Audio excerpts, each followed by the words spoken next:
until proven guilty beyond a reasonable doubt.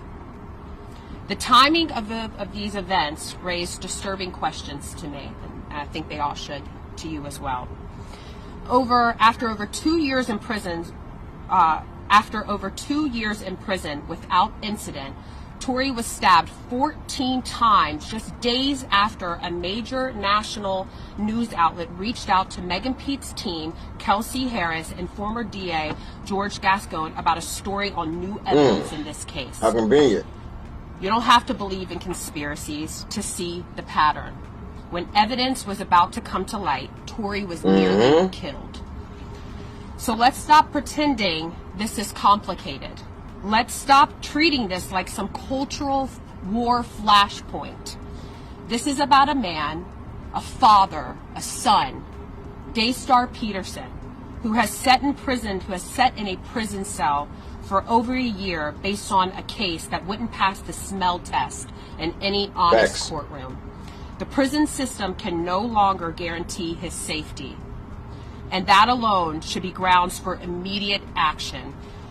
But combine that with the overwhelming evidence of a botched investigation, and this becomes not just a legal issue, but a morale emergency. Tory Lanez deserves a new trial. He deserves due process. He deserves a pardon. What's going on, y'all? Welcome back to the episode of Raw Reacts. Go ahead and like, comment, subscribe. I ain't gonna waste no time. Let's hop right into it, guys.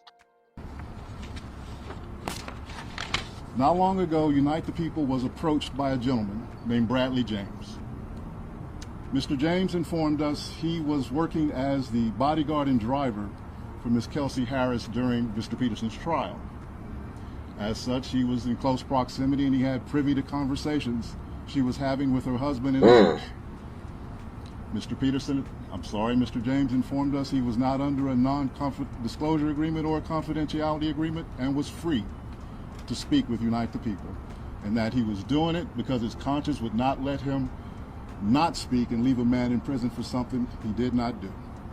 Should have spoke up. Mr. James informed Unite the People that he was witness to the conversation Miss Harris had, where she stated she had the gun, she fired it 3 times, Mr. Peterson grabbed her arm and knocked it down, and the gun fired 2 more times. Oh, wow. In essence, Mr. Peterson never shot anybody. Wow. Never even touched that gun. Never fired the gun. This statement aligns with the statement of the only non-party witness to the case, Mr. Sean Kelly, who at trial testified he saw 2 women fighting, 2 men break up the fight, 1 man grabbed the other one's arm. Gunshots came from the passenger side. Passenger side is where Miss Harris was sitting. This further iterates that Mr. Peterson did not shoot Miss Pete, did not shoot at Miss Pete, or did not assault Miss Pete. It's just another irregularity in a list of irregularities in this case. I agree. For example, there were 3 potential suspects in the car that night, and yet the only DNA sample was taken of Mr. Peterson, even though unknown DNA was found on the gun. Why wasn't Miss Harris's DNA taken? Or was it taken and the information simply never given to the defense? Yeah. Why wasn't the driver of the car, Mr. Jaquan Smith's DNA taken? Or was it taken and again, simply not given to the defense? Man, these are bombshells, man. If it comes out that Megan was lying, which everybody thinks she was already, man, and honestly, a lot of us already knew what was going on, man. We knew what was going on. And if you've ever been, if you have experience with women, you know exactly what's going on here. You know what I'm saying? She was a jealous female who didn't like the fact that Tory wasn't all up into her, and that he used to fuck on her friend and all this shit. That's how it all started, though. It's how it all started. Tory was fucking Kelsey and Megan Thee Stallion. And I think that same night he was over at Kylie Jenner's house. And they left him over there, came back to get him. Then this shit happened. Tory, I think Megan claimed that she left her slipper or something over there. Came over there, forced Tory Lanez about the pool that he was in with Kylie Jenner. He's probably about to smash Kylie Jenner. Then all this shit went down. This is no more than just a jealous woman who was angry and bitter at the fact that she couldn't get her way. That's what this was, man. And why wasn't this evidence presented in court? Why wasn't it? Why was so many things held back out of this case, man? I mean, I would say this is a kangaroo court, you ask me. Another thing that we always seem to skip over here is, why would a millionaire rapper shoot at an up-and-coming superstar? Like, why would he do that? That doesn't even make sense at all. I don't care how angry, how drunk you is. He's been famous for at least since 2016, and he hasn't done no shit like that. He's crashed out. He's fought August Alsina and I think Travis Scott or some shit like that. But as coming into another country and shooting somebody, firing at somebody, and then the way she said it happened, oh, he said dance, bitch. Like, come on, man. It still don't even sound believable, man. Like, the shit that, like, and then so many, it's surprising. Like, her cult fan base refuses to believe anything. They think Tory's an abuser, he's a midget, he's a leprechaun, but he's a midget and leprechaun that Megan was fucking. So we're charged, he was fucking on Megan Thee Stallion big ass. That's what the fuck was going on, man. He was fucking her, and she's probably used to guys being obsessed with her or some shit like that, and he probably wasn't on that. He wasn't on that type of time. He's like, man, I'm moving around, I'm slinging dick around this bitch. I'm not stuck on you. I'm not stuck on you. Women like her are used to guys being stuck on them, and if they're not, they feel some kind of way about it, especially if it's a high-level rapper like a Tory Lanez. Like, come on, man. Come on, man. And all the evidence is not. I have called bullshit since the beginning of this case. I've called BS since the beginning of this case. I knew it was a lie. I knew she was lying. I knew the whole thing was like I said, if you deal with women, then you know what's going on here, man. You know what's going on here, man. This was about to come out, right? Mm-hmm. How do coincidentally Tory get stabbed up? Mm-hmm. Right before this shit about to come out. Yeah. And let's be clear, that was an assassination attempt. That wasn't no, like, some shit that happened. No, that nigga, it wasn't his room. It wasn't his cellmate. That was, I feel like that was, nigga, that was an order. That was, that was a.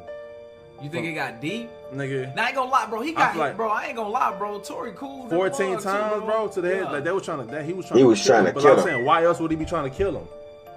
Other than like, somebody put that order in. Nigga like, shit, nigga.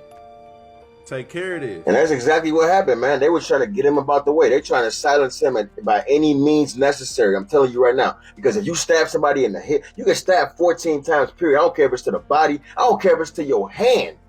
That's the assassination attempt. Straight up. There's no way that you could stab 14 times and then including twice to your head. There's nobody, when you, even in prison, man. And I ain't never even been in prison before. I've been in jail. I've been to the county. Even in those kind of situations, if you get knifed up, they're not always trying to fucking kill you. You know what I'm saying? They might be trying to scare you or some shit or get you up off. Like, they're not trying to kill you like that. This was a fucking clear-cut hit. This is a clear-cut hit. Straight up. This is, I'm not even trying to speculate, but it is what it is, man. It is what it is, man. This is, I mean, you can see it for what it is, man. I don't need to try to convince you guys or walk you into this. Like, you guys see it for what it is. This is a chick who knows that once the whole truth comes out, her career as she knows it is over.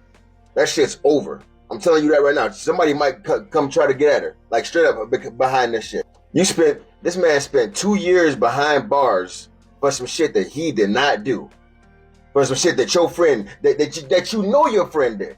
And you made up that bullshit story that he told you to dance, bitch, while he shot at you.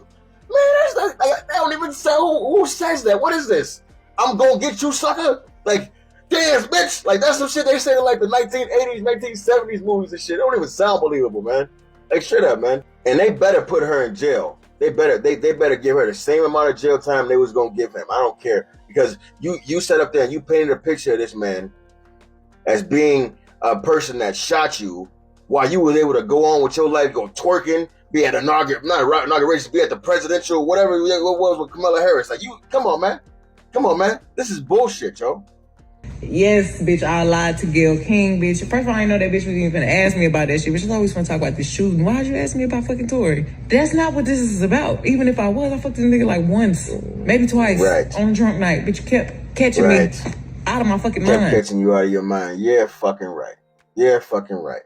Let me know what y'all think about this in the comments, baby. Like, comment, subscribe. Let's go.